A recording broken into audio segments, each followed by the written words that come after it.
বাইরের ঘরের জানালা দিয়ে সকালবেলা বেশ সুন্দর রোদ্দুর আসে। ওটাই বসবার ঘর, আর ওটাই ছেলে মেয়েদের পড়বার ঘর। সকালবেলা হঠাৎ কোনো অতিথি এসে গেলে মুশকিল হয়। ছেলে মেয়েদের পড়াশোনার মাঝখানেই অতিথিকে বসিয়ে কথা বলতে হয়। নিতু, সীতু, মান্তুরা এর জন্য রাগ করে। শীতকালে ওই সিল্কের চাদরের মতন রোদটা উপভোগ করবার জন্য জয়দেব নিজে এসে বসেন ওই জানালার ধারে, খবরের কাগজ নিয়ে অনেকটা সময় কাটান। এটাও নিতু, সীতু এবং মাস্তুদের পছন্দ নয়। মাস্তু প্রায় বলে, বাবা তুমি ভেতরে যাও না, তুমি থাকলে আমাদের পড়াশোনা অসুবিধে হয়। আজকাল ছেলেমেয়েরা বাবাকে একটুও ভয় পায় না।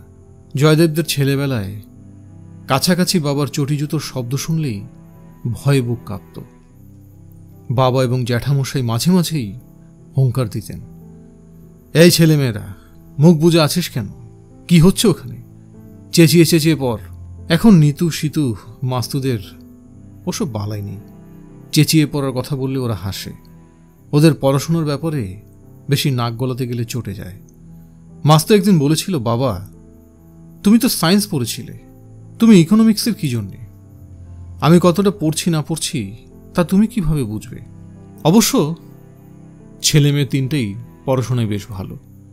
প্রাইভেট টিউটর রাখতে হয় না। টপাটপ পাশ করে যায়। শুধু পাশ না, ভালো রেজাল্ট করে। মাস্তু স্কলারশিপ পেয়েছে। তবু শীতকালের এই আরামটুকু ছাড়তে রাজি নন জয়দেব। একতলার ফ্ল্যাটে আর কোনো ঘরে এরকম আলো হাওয়া ঢোকে না। জানালার ধারে একটা চেয়ার টেনে নিয়ে বসে তিনি বলেন, তোরা পড়াশোনা কর বা গল্প কর, যা খুশি কর, আমি কিছু শুনছি না, আমি কাগজ পড়ছি।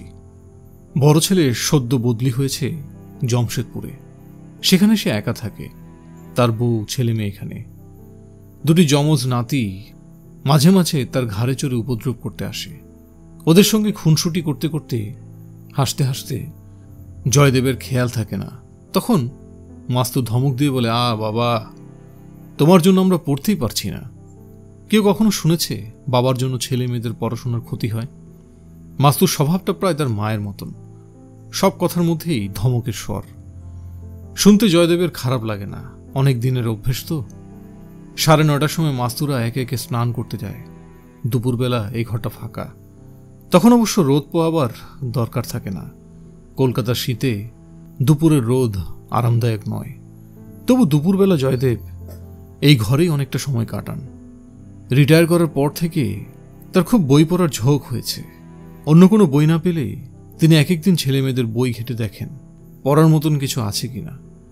সদর দরজা খোলা, তবু কলিং বেল বাজল। এই জানালা দিয়েই পুরো রাস্তাটা দেখা যায়। জয়দেব মুখ বাড়িয়ে দেখলেন, সদ্য পাট ভাঙা ধুতি, পাঞ্জাবি পরা একজন সুদর্শন যুবক দাঁড়িয়ে আছে দরজার কাছে। একে আগে কখনো দেখেনি জয়দেব। তিনি জানালা দিয়ে জিজ্ঞেস করলেন, এই যে ভাই, এদিকে আসুন, বলুন কাকে খুঁজছেন? যুবকটি সরে এসে বললেন, উজ্জয়িনী আছে? মাস্তুর ভালো নাম হচ্ছে উজ্জয়িনী। জয়দেব টেবিলের উপর টাইম পিসটা দেখলেন। মাস্তু স্নান করে খেয়ে বেরিয়ে গেছে কিনা তিনি খেয়াল করেননি। তবে এখনো 10:30 বাজেনি। একবার বাইরের 2-3টি ছেলে মেয়ে এরকম মাস্তুর খোঁজ করতে এসেছিল। জয়দেব দরজার সামনে থেকেই মাস্তু বলে চেঁচিয়ে ডাকলেন বলে মাস্তু খুব রাগ করেছিল। বাইরের লোকের সামনে তার ডাকনাম ধরে ডাকা নাকি ঠিক হয়নি। তাছাড়া এরকম চেঁচিয়ে ডাকাও নাকি আজকালকার প্রথা বিরুদ্ধ। কিন্তু মাস্তুকে তো তিনি কোনোদিন উজ্জয়িনী বলে ডাকেনি। জিভে কেমন যেন আটকে যায়। মাস্তু বলেছিল, যদি আমাকে কখনো উজ্জয়িনী বলে ডাকবি না, তবে ওই নামটা রেখেছিলে কেন? শুধু মাস্তু নাম রাখলেই পারতে। বাবা মায়ের দেওয়া নাম বুঝি শুধু অন্যদের জন্য? জয়দেব যুবকটিকে বললেন, আপনি ভেতরে এসে বসুন, আমি দেখছি। যুবকটি বললেন, না না, আমি বসবো না, শুধু একটা কথা বলে চলে যাব। জয়দেব ভেতরে চলে গেলেন। এখনো বেরিয়ে যায়নি মাস্তু, খেতে বসেছে। জয়দেব তার পাশে গিয়ে মুচকি হেসে বললেন, এই যে উজ্জয়িনী দেবী, খুব সুন্দর দেখতে তোমার এক বন্ধু তোমাকে ডাকছেন। মাস্তু এবং তার মা একই সঙ্গে বলে উঠল, কে? জয়দেব বললেন, নাম তো জানি না, আগে কখনো দেখিও নি।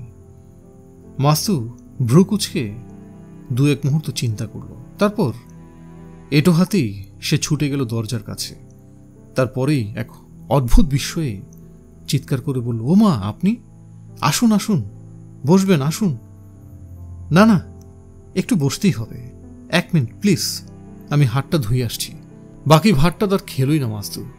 ফিরে এসে হাত মুখ ধুতে ধুতে বলল, মা, একটু চা হবে? মেয়ের বন্ধুর সঙ্গে কথা বলার সময় বাবার উপস্থিতি থাকার কোনো প্রশ্নই ওঠে না। জয়দেব শুধু একবার বসার ঘরে ফিরে এলেন খবরের কাগজটা নেওয়ার জন্যে। কুণ্ঠিতভাবে তিনি আগন্তুকটির দিকে একটু হাসি দিয়ে কাগজটি তুলে নিয়ে ভেতরে চলে গেলেন তাড়াতাড়ি। একটা ব্যাপার তার মজা লাগলো, যে মাস্তু বাড়ির লোকজনের সঙ্গে সবসময় বকে বকে কথা বলে এখন তার গলা দিয়ে কি মিষ্টি স্বর বেরোচ্ছে। ছেলেটিকে দেখে মাস্তুর মুখে খুব গদগদ ভাব। হিমানি জিজ্ঞেস করলো, কি এসেছে? মাস্তুর ইউনিভার্সিটি যেতে দেরি হচ্ছে না? জয়দেব দুদিকে মাথা নেড়ে বললেন, আমি তো জানি না, তুমি গিয়ে নাম জিজ্ঞেস করে এসো, কিংবা মাস্তুকে বলো যে ওর দেরি হয়ে যাচ্ছে কিনা। বাবা কিংবা মা কেউই মাস্তুকে শাসন করতে পারে না। ইউনিভার্সিটিতে ওঠার পর থেকে মাস্তু যখন খুশি বাড়ি থেকে বেরিয়ে যায়। এক একদিন রাত 8:30 9টার সময় বাড়িতে ফেরে। মাঝখানে একবার কয়েকজন বন্ধুর সঙ্গে শান্তিনিকেতন ঘুরে এলো 2 দিনের জন্য। সেই বন্ধুদের দলে 2-1টা ছেলেও ছিল, কিন্তু মাস্তুর মুখে এমন একটা সারল্যের তেজ আছে যে তাকে বকুনি দেওয়ার কোনো উপায় নেই। মাস্তুর পক্ষে কোনো অন্যায় কাজ করা যেন সম্ভবই না। শান্তিনিকেতন গিয়ে ওরা থাকার জায়গা পায়নি। 5 জন ছেলে মেয়ে মিলে বোলপুরের একটা হোটেল, একটা ঘরে রাত কাটিয়েছে। মাস্তু নিজেই সে গল্প শুনিয়েছে মজা করে, যেন এই কাহিনী শুনে বাবা মার মনে করার মতন কোনো ব্যাপারই থাকতে পারে না।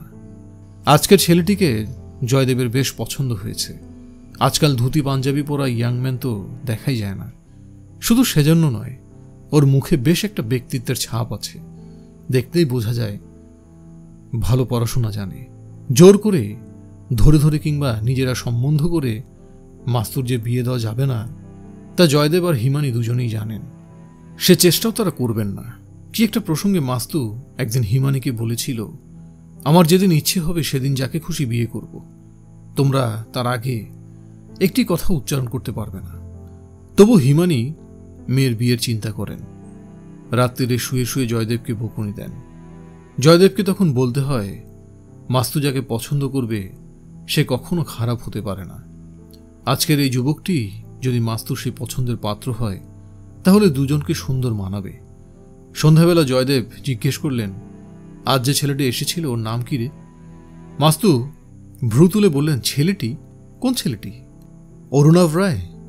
বাবা, তুমি কি আশ্চর্য! অত বড় একজন লোক, তাকে তুমি ছেলে বলছো? তোমার চোখে কি সবাই বাচ্চা? তুমি এমন কিছু বুড়ো হওনি। জয়দেব হাসতে হাসতে বললেন, তোর বন্ধু তো, সেজন্য ছেলে বললাম। রাস্তায় ঘাটে এমনি দেখলে ভদ্রলোক ভাবতাম। মাস্তু এরকমই বিস্ময়ের সঙ্গে বললেন, আমার বন্ধু? তুমি পাগল হয়েছ? উনি অরুণাভ রায়, কত বড় নামকরা লোক। উনি যে নিজে আমাদের বাড়িতে আসবেন, আমি প্রথমে চোখে দেখে বিশ্বাসই করতে পারিনি। আমার সঙ্গে একদিন মাত্র আলাপ হয়েছিল। খুব নামকরা লোক। সিনেমা করেন বুঝি? বাবা, তোমাকে নিয়ে আর পারা যায় না। সিনেমার লোকের সঙ্গে আমি আলাপ করতে যাব কেন? তারাই বা কেন আমার বাড়িতে আসবে? অরুণাভ রায় খুব বড় একজন কবি, যৌবন পত্রিকার সম্পাদক। তোমরা তো কিছু পড়ো না, তাই নাম জানো না। ওকে নিয়ে আমাদের এই গলি থেকে বেরোতেই একটা ছেলে ওর কাছে অটোগ্রাফ চাইল। জয়দেব সত্যি অরুণাভ রায়ের নাম শোনেননি, যৌবন পত্রিকাও চোখে দেখেননি। তিনি এবারে মেয়েটাকে একটু ধমক দিয়ে বললেন, তা ওরকম একজন নামকরা লোক বাড়িতে এসেছিলেন, আমার সঙ্গে আলাপ করিয়ে দিলি না কেন? তোমার সঙ্গে আলাপ করিয়ে দিলে তুমি কি কথা বলতে? তুমি তো ওর একটা লেখাও পড়োনি। তুমি ওর নাম শুনে চিনতেও পারবে না। উল্টোপাল্টা কী সব বলে ফেলতে। হিমানি শ্লেষার সঙ্গে বললেন, কবিদের সঙ্গে কথা বলতে গেলে সবসময় বুঝি কবিতার কথা বলতে হয়? অন্য কোনো বিষয় নিয়ে ওরা কথা বলে না? জয়দেব বললেন, আমি ঠিক কথা বলতে পারতাম। জানিস, একসময় আমিও কবিতা লিখতাম। বাবা, তুমি লিখবে কবিতা? মাস্তু এবারে হেসে সারা শরীর দোলাতে লাগলো, যেন এরকম মজার কথা সে সারা জীবনেও শোনেনি। বাবা শ্রেণীর লোকেরা কবিতা লিখবে, এরকম অবিশ্বাস্য ব্যাপার যেন হয় না। তার ধারণা কবিরা চির যৌবনের প্রতীক, তারা কখনো বাবা বা জ্যাঠামশাই হয় না। তুমি সারা জীবন রেলের চাকরি করে এলে, আর তুমি কবিতা? রেলের চাকরি করলে বুঝি কবিতা লেখা যায় না? তোর মাকে জিজ্ঞেস করে দেখ। হিমানি এই সময় ব্যস্ততার ভান দেখিয়ে বলল, যা, যত সব পাগলের কাণ্ড। বিয়ের পর চাকরি জীবনে প্রথম ট্রান্সফার হয়ে আদ্রা জাংশনে থাকার সময় জয়দেব মেঘদূতের যক্ষের স্টাইলে হিমানিকে লম্বা লম্বা কবিতার চিঠি লিখতেন। সে চিঠিগুলো হিমানি নষ্ট করেননি। কয়েকদিন আগেও বড় ট্রাঙ্কটা গোছাবার সময় সেই পত্রকাব্য বেরিয়ে পড়েছিল। জয়দেব সেগুলি পড়েছিলেন, আর হিমানি বারবার তাড়া দিয়ে বলছিলেন, এই কি করছো কি? এগুলো ভেতরে রেখে দাও, ছেলেমেয়েরা দেখে ফেলবে। পরদিন দুপুরে যদিও বসবার ঘরে কেউ নেই, তবু অনেকটা চোরের ভঙ্গিতে জয়দেব মাস্তুর খাতাপত্র ঘাঁটতে লাগলেন। হ্যাঁ, তিনি ঠিকই আন্দাজ করেছিলেন মাস্তু কবিতা লেখে। তার দুখানা খাতা ভর্তি শুধু কবিতা। পাতা উল্টে পাল্টে সেগুলো তিনি পড়লেন অনেকক্ষণ ধরে, কিন্তু কিছুই প্রায় বুঝতে পারলেন না। এসব আধুনিক কবিতা, ছন্দ নেই, মিল নেই, মাথা মুন্ডু কিছুই নেই। কারা এসব পরে কে জানে। তবু পড়তে পড়তে জয়দেব গভীর বিস্ময় বোধ করতে লাগলেন। এইসব অদ্ভুত জটিল সব বিষয়, চিন্তা, শব্দ মাস্তুরই তো মাথা থেকে বেরিয়েছে। যত বড় বড় ভাব করুক, মাস্তু তো এখনো ছেলে মানুষই। ভূতের গল্প শুনলে বা পড়লে রাত্রির বেলা একা একা বাথরুমে যেতে ভয় পায়। পরীক্ষার রেজাল্ট বেরোবার আগের দিন এখনো কেঁদে কেঁদে চোখ ফোলায়। পাগলের মতন আচার খেতে ভালোবাসে। সেই মাস্তুর একটা আলাদা চিন্তার জগৎ আছে, যা বাবা হয়েও জয়দেব কিছুই জানেন না। কখন লেখে মাস্তু এসব কবিতা? এক দিন মাস্তু অনেক রাত জেগে পড়ে। সেই পড়াশোনা করার নামেই সে এসব লিখে লিখে পাতা ভরায়। মাস্তুর কবিতা কি ছাপা হয়েছে কোথাও? নইলে আধুনিক কবি অরুণাভ রায় দেখা করতে এলো কেন মাস্তুর সঙ্গে? মাস্তুকে এই কথাটা জিজ্ঞেস করতে হবে অনেক কায়দা করে। জয়দেব লুকিয়ে লুকিয়ে মাস্তুর কবিতার খাতা দেখবেন, এটা জানতে পারলে মাস্তুর রেগে আগুন হবে। দুপুরবেলা হিমানি সিনেমা দেখতে গেলেন তার বোনের সঙ্গে। দুপুরে জয়দেবের আর কাটতে চায় না কিছুতেই। তার দুপুরে ঘুমানোর কোনো অভ্যাস নেই, কিন্তু সিনেমা দেখতে গেলেই তার চোখ জুড়ে রাজ্যের ঘুম নেমে আসে। সেজন্য হিমানি তার স্বামীকে সিনেমায় নিয়ে যেতে চায় না। তাছাড়া বাড়ি পাহারা দেওয়ারও ব্যাপার আছে। ফাঁকা বাড়ি, দোতলার বাড়িওয়ালারাও পুরীতে বেড়াতে গেছে। রাস্তায় আজ কোনো ফেরিওয়ালার ডাকও শুনতে পাওয়া যাচ্ছে না। নাতি দুটো বাড়িতে নেই। জয়দেব যেন কোনো দিনও এমন একা বোধ করেননি। একবার তিনি এ ঘর গিয়ে বসেন, আবার অন্য ঘরে যাচ্ছেন। হঠাৎ তার মাথায় একটা চিন্তা খেলে গেল। বড় ট্রাঙ্কটা খুলে তিনি পুরনো চিঠিগুলো আবার পড়তে লাগলেন। মোট 8খানা কবিতা। তখন জয়দেবের বয়স ছিল 27 আর হিমানির 21। পড়তে পড়তে মৃদু হাসতে লাগলেন জয়দেব। তার মনে পড়ে গেল এক রাত্রিরেই তিনি হিমানিকে 3খানা চিঠি লিখেছিলেন। এই কবিতাগুলো ছাপানো যায় না? হিমানির নামটা বাদ দিয়ে দিতে হবে অবশ্য, কিন্তু কবিতাগুলো মোটেই খারাপ হয়নি। যা সব লেখা হচ্ছে আজকাল, সে তুলনায় লোকেই কবিতা পড়ে মানে বুঝবে, আনন্দ পাবে। সাদা কাগজ নিয়ে জয়দেব 2টি কবিতা কপি করলেন, তারপর একটা নতুন কবিতা লিখে ফেললেন। নিজের এই ক্ষমতায় নিজে অবাক হলেন তিনি। বাহ, বেশ এসে যাচ্ছে তো লাইনগুলো। প্রায় 30-32 বছর তিনি বাংলার প্রায় কিছুই লেখেননি, কিন্তু ভুলে যাননি কিছুই। স্কুল কলেজে তিনি বাংলায় ভালো ছাত্র ছিলেন, তার বানান ভুল হয় না। নতুন কবিতাটি লেখা সবে শেষ করেছেন। এই সময় বেল বেজে উঠল। যমজ নাতি দুটিকে নিয়ে তার পুত্রবধূ 2 দিন আগে বোধহয় বাড়ি গিয়েছিলেন। তার বাপের বাড়ি পাশের পাড়াতেই। সে বোধহয় ফিরে এসেছে। জয়দেব দরজা খুলে অবাক হলেন। মাস্তু, সে কোনোদিনও এত তাড়াতাড়ি বাড়ি ফেরে না। মেয়েটার শরীর খারাপ হয়নি তো? মাস্তু ভালো করে উত্তর দিল না বাবার প্রশ্নের। সে খুব অন্যমনস্ক। ইউনিভার্সিটিতে ক্লাস বন্ধ হয়ে গেছে, তাই সে ফিরে এসেছে। জয়দেব হেসে জিজ্ঞেস করলেন, কফি হাউসে আড্ডা দিতে গেলি না? মাস্তু গম্ভীর গলায় বললেন, না। বেশ কিছুক্ষণ মাস্তু বাথরুমে সময় কাটালো। তারপর বেরিয়ে সে 2 কাপ চা বানালো। জয়দেব আবার লিখতে বসেছিলেন। চায়ের কাপ নিয়ে তিনি মাস্তুকে ঢুকতে দেখে তাড়াতাড়ি লেখার উপর একটা বই চাপা দিলেন। চায়ের কাপে একটা চুমুক দিয়ে তিনি জিজ্ঞেস করলেন, হ্যাঁ রে মাস্তু, তোর বন্ধু ওই যে অরুণাভ রায় যৌবন বলে পত্রিকা বার করেন, সেই পত্রিকা একটাও আছে তোর কাছে? মাস্তু বললেন, হ্যাঁ অনেক আছে। কোথায় রেখেছিস? একটু দিবি আমাকে, পড়ে দেখব। ও তোমার ভালো লাগবে না। কেন ভালো লাগবে না? বুড়ো হয়েছি বলে কি যৌবনের কথা পড়তে ভালো লাগে না? বুড়ো বয়সেই তো যৌবনের কথা চিন্তা করতে বেশি ভালো লাগে। সেজন্য নয়, ওসব লেখা অন্যরকম। বাবা, একটু বাদে আবার বেরোবো, ফিরতে ফিরতে হয়তো রাত 8-9 বেজে যাবে। তোমরা চিন্তা করো না। কোথায় যাবি রে? বাবার দিকে কয়েক পলক চেয়ে রইল মাস্তু। মিথ্যে কথা তার মুখ দিয়ে বেরোয় না। আবার এমন অনেক কথা থাকে যা বাবা মাকে বলা যায় না, বা বলার কোনো মানে হয় না। 2-1 বন্ধুর সঙ্গে হাওড়ায় শালকেতে যাব।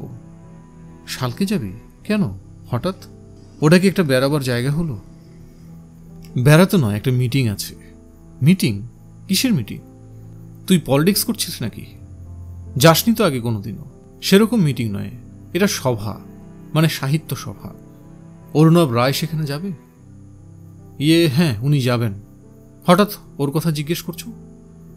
ওকে দেখে আমার খুব আনন্দ হয়েছে। অরুণাভ রায় ওখানে কবিতা পড়েন বুঝি? হ্যাঁ, অরুণাভ রায়ের একটা সংবর্ধনা আছে। উনি কবিতা পড়বেন, আরও অনেকে পড়বে। চল না, আমিও তোর সঙ্গে যাই, একটু দেখে আসি। এইবার মাস্তু রেগে ওঠার পালা। সবচেয়ে যেটা সে বেশি অপছন্দ করে তা হলো অবিশ্বাস। একটু দেখে আসি মানে কি? বাবা কি ভেবেছেন সাহিত্য সভার নাম করে সে অন্য কোথায় যাচ্ছে? কিংবা সে একা একা শালকে যেতে পারে না? সে কি কচি খুকি? মাস্তুর মেজাজের উপক্রম দেখেই ভয় পেয়ে জয়দেব বললেন, না না, আমি তো বলিনি। আমি ভেবেছিলাম তোর সঙ্গে গিয়ে আমিও কবিতা শুনব। আমার ইচ্ছে করে, তুই বিশ্বাস করলি না? আমিও কবিতা লিখেছি এককালে, এখনো লিখতে পারি। আমার একটা কবিতা পড়ে দেখবি? মাস্তু হাত বাড়িয়ে দিয়ে বলল, কই দেখি। জয়দেব বসে আছেন বেতের চেয়ারে। একটু দূরে দাঁড়িয়ে কবিতাটা পড়তে লাগলো মাস্তু। বাথরুম থেকে বেরোবার পর তার আলগা করে শাড়ি পরা, চুল সব খোলা, ভ্রু দুটো কুচকানো। জয়দেবের বুক ঢিপ ঢিপ করছে। মাস্তু যেন বিচারক, একটু পরেই রায় দিবে। এই মেয়েকে তিনি জন্ম দিয়েছেন যেন বিশ্বাসই করা যায় না। যখন পুচকে একরত্তি ছিল তখন কি কান্নাই না করত। একবার তিনি মাস্তুকে কোলে নিয়ে তার শালিকার বিয়েতে গিয়েছিলেন। মাস্তু হিসি করে তার জামাটামা ভিজিয়ে দিয়েছিল। মনে হয় যেন সেদিনের কথা। কবিতাটি পড়া শেষ করে কোনো মন্তব্য না করে মাস্তু সেটি ফিরিয়ে দিল। জয়দেব ভাঙা গলায় জিজ্ঞেস করলেন, কেমন হয়েছে রে? ছাপালে লোকে পড়বে না? মাস্তু বলল, তোমাদের আমলে যেসব পত্রিকা ছিল, প্রবাসী, বসুমতী, ভারতবর্ষ, সেসব পত্রিকা থাকলে বোধহয় ছাপা হতো। কিন্তু সেসব পত্রিকা তো আর এখন নেই। কে ছাপবে? কেন, তোদের ওই অরুণাভ রায়ের পত্রিকা দিলে ছাপবে না? না। তুই কি করে জানলি ছাপবে না? আমি অরুণাভ রায়কে দেখাবো। তুই বলতে চাস একেবারেই ভালো হয়নি? ভালো হয়নি তো তা বলিনি বাবা। হ্যাঁ, ভালো হয়েছে। তুমি তো বেশ ছন্দটন্দ জানো দেখছি। কিন্তু এখনকার কবিতা অন্যরকম। তোমার কবিতা রবীন্দ্রিক স্টাইলের। এখন ওসব অচল। তুই বললেই হলো অচল। রবীন্দ্রনাথ অচল? রবীন্দ্রনাথ অচল তা তো বলিনি। কালিদাস কি অচল? তাও না। কিন্তু কালিদাস বা রবীন্দ্রনাথের স্টাইল এখন আর লেখা চলে না। আমি যদি তোদের শালকের সভায় আমার কবিতা পড়ে শোনাই, দেখব লোকে কি বলে। বাবা, তোমার ওখানে যাওয়ার কোনো প্রশ্নই ওঠে না। কেন? একটা সভা হচ্ছে, সেখানে সবাই যেতে পারে না? কেউ যদি কবিতা পড়তে চায়, ঠিক আছে, তাহলে তুমি যাও, আমি যাব না। কয়েক মুহূর্ত থেমে গিয়ে মাস্তু মুখের দিকে তাকিয়ে রইলেন জয়দেব। তার বুক অভিমানে ভরে গেল। মেয়ের মুখের বকুনি তিনি কোনোদিনই সিরিয়াসলি নেননি। সবসময় কৌতুকের বোধ করেছেন, কিন্তু আজ যেন মাস্তুর গলায় একটা তিক্ততা ফুটে উঠেছে। তিনি আস্তে আস্তে বললেন, ও, আমি সঙ্গে গেলে তোর বুঝি অপমান হবে? ঠিক আছে, আমি যাব না, তুই যা। মাস্তুর চোখ জলে ভরে গেল। ঝোঁকের মাথায় সে বুঝি কঠিন সুরে কথা বলে ফেলেছে বাবার সঙ্গে, কিন্তু কি করে সে বাবাকে বোঝাবে? সে উজ্জয়িনী সেন, শালকিয়ার একটা সাহিত্য সভায় যাবে। স্বয়ং অরুণাভ রায় তাকে নিমন্ত্রণ করেছেন। সেখানে সে আজ কবিতা পড়বে। সেখানে কি করে সে তার বাবাকে সঙ্গে নিয়ে যেতে পারে? সবাই হাসাহাসি করবে না? তার উপর বাবা সেখানে গিয়ে নিজের ওই অদ্ভুত কবিতা পড়বার বায়না ধরেন, তাহলে তারপর সে আর কারোর কাছে মুখ দেখাতে পারবে? তার বাবা পৃথিবীর শ্রেষ্ঠ বাবা। তিনি মাস্তুকে কত স্বাধীনতা দেন, কত ভালোবাসেন, কিন্তু তা বলে বাবাকে তো সে কবি হিসেবে মেনে নিতে পারেন না। বাবা যদি অরুণাভ রায়কে ওইসব কবিতা ছাপার জন্য বিরক্ত করেন, তাহলে অরুণাভ রায় ভয় আর এদিকে মারাবেন না, মাস্তুকে এড়িয়ে চলবেন, মাস্তুর লেখাও ছাপাবেন না। মাস্তুকে কাঁদতে দেখে জয়দেব এবার কড়া গলায় বললেন, ঠিক আছে, বলছি তো আমি যাব না, তুই যা, যখন খুশি ফিরিস, আমি কিছু বলবো না। বাবা, আর ন্যাকামি করিস না মাস্তু, এর মধ্যে কাঁদবার কি আছে? না হয় আমি ভুল করে একবার যাওয়ার কথা বলেই ফেলেছি। আমার সঙ্গে যেতে তোর অপমান বোধ হয় তা তো বুঝিনি, আর কোনোদিনও বলবো না। চেয়ার ছেড়ে উঠে চটি ফটফটিয়ে জয়দেব চলে গেলেন রান্নাঘরের দিকে। তার আর এক কাপ চা খেতে হবে, তিনি নিজেই চা বানিয়ে নেবেন। নিজের ঘরে গিয়ে সাজগোজ শুরু করলো মাস্তু। 4:30টার সময় এসপ্লানেডে মিট করতে হবে অরুণাভ রায়ের সঙ্গে একই গাড়িতে। এত বড় সৌভাগ্য, এখন দেরি হয়ে গেছে। ফিরে এসে সে বাবাকে সব বুঝিয়ে বলবে। বাবা যদি লিখতেই চান তাহলে প্রবন্ধ লেখার চেষ্টা করতে পারেন। সাজ শেষ করে মাস্তু বেরিয়ে দেখল রান্নাঘরের সামনে বারান্দায় দাঁড়িয়ে আছেন বাবা, হাতে চায়ের কাপ, ধুতির ওপর গেঞ্জি পরা, কণ্ঠার হাড় দুটি স্পষ্ট, মুখে যেন একটা কালো ছাপ পড়েছে। মাস্তুর বুকটা ধক করে উঠল। বাবা যে এত রোগা হয়ে গেছেন এতদিন যেন সে লক্ষ্যই করেননি।